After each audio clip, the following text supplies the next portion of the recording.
Good afternoon. I know there's been a lot of questions and there's an email has been sent to me about what's been going on last week about how to get in to all the different systems and websites and the learning resources that we've got to do here. So I'm going to use this as an opportunity to try to catch up anybody who might be behind.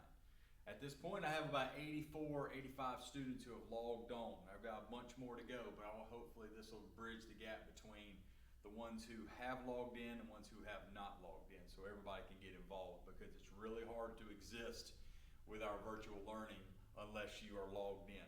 Now, my main source is Google Classroom. I've sent out the code. A lot of people have logged in, but this is sort of what it looks like. This is what my page looks like. I'm leaving this up as an example. Even though you might be able to see it very well, I adjusted the lighting to where you can see a little bit better. I'll turn it back up when my classroom comes up so it won't just white you out.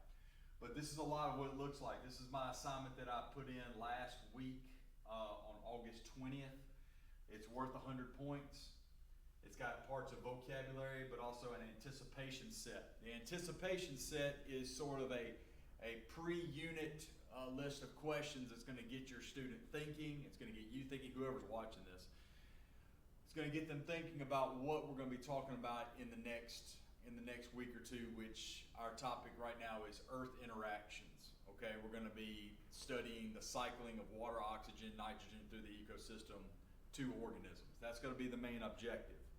But just to be broad, it has a lot to do with how, let me backtrack a little bit. What your student needs to get done or what you need to get done is in direct communication. What I'm trying to give you is these are the assignments that you've got to give. And there are a couple of different ways you can do it. If you are coming to school, an A-B student, you can turn this to me two different ways. One is pencil and paper in the classroom when I give you time to do it. Two is send this to me through a Google Doc. Now here's how you do this. You have this paper here. You go over here to this waffle looking thing. You click on it. You go to Google Docs. Hopefully you have this. And maybe this is what you're using already, because I've had about a dozen students turning it into me like that. It's going to come up, it's going to give you some options on what to do. I'm not going to go any further than this, but if you're trying to type something online to send to me, which I have gotten from multiple ones, it is very beneficial when it comes to, because I don't like to take papers from students and give them back for the health reasons right now. So the more I can click on and see what you're doing, probably the better I can read it too, rather than just your own handwriting, which is it has its pluses, but for you to show me your work online in type form, you're only going to get better from that, and that's how I'm going to take most of the things. The next thing is IXL. All right, the other assignments that I've been given, the first one was IXL. The second one was the Earth and interactions. Now, if you look at this page, I'm starting it from the beginning. This is sort of what it looks like. If you're wondering how to get to my assignment, you're going to go through Learning, click on, it should take you to IXL Science, and I'm going to go to 7th grade. I'm going to click on 7th grade, and you're going to see the 7th grade science. You're going to see A, which is Science Practices and Tools. All right?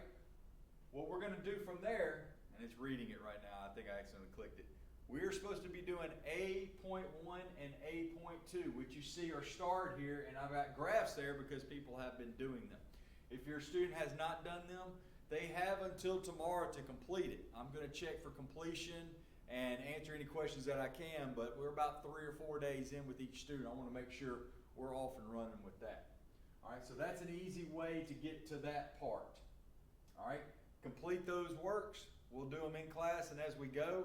IXL is a great tool for what we're going to use this year. I know a lot of you students are already familiar with it, and that's what I've gotten the most questions from. If you cannot log in, just like your just like your Google Classroom, message me, direct message me. I'll try to get that login to you. I don't want to broadcast it to everybody. I doubt anybody's going to be hacking into your homework, but you never know.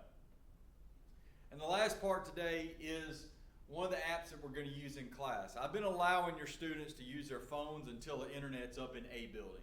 A building is without internet right now, so we want to make sure the kids are caught up to speed. I'm letting them use their phone in class. I'm usually against that, but they've been using it correctly and maturely. I will want them to download the Kahoot app, K-A-H-O-O-T.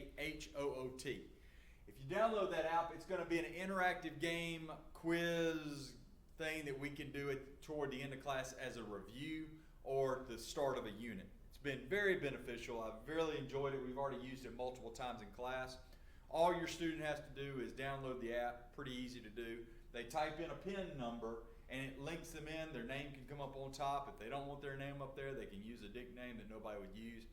But it's a fun way for them to get some feedback, not just pen and paper or typing, but interaction inside the class. So we're trying to give them opportunities to learn by seeing, touching, interacting, and listening. So that's all I have for today. I'm going to be sending out the link for this video probably this afternoon or in the morning. I'll also be looking for those assignments to be coming in.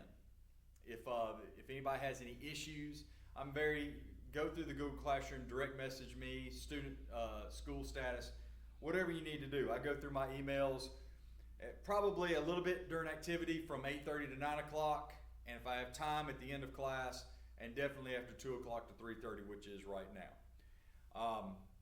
I've enjoyed the students so far. We've got small classes, they're pretty easy to manage, so I'm really making sure everybody's in the right spot as far as how to get what they need when they go home, because I'm only getting them 2.5 to 3 times a week. So I want to make sure that they're up to speed with what I expect from them, because if they don't know what I expect, they're not going to have a very good chance of doing well in my class. I know they're loaded up with a lot of language arts, social studies, and math as well, so I'm not giving a whole lot to go through as compared to what they're doing in class. So encourage them to stay healthy, stay safe. Also be watching out for the storms that are coming up, the weather interaction that we've been talking about, which has a lot to do with the earth interaction we're going to be getting into in the next couple of days, which is a great interest to me. We go over weather a lot because I'm a weather nerd. But I've enjoyed them in class. Keep encouraging them to stay plugged in. If they're not plugged in, they're going to not do well in this class. All right, y'all have a good day. See ya.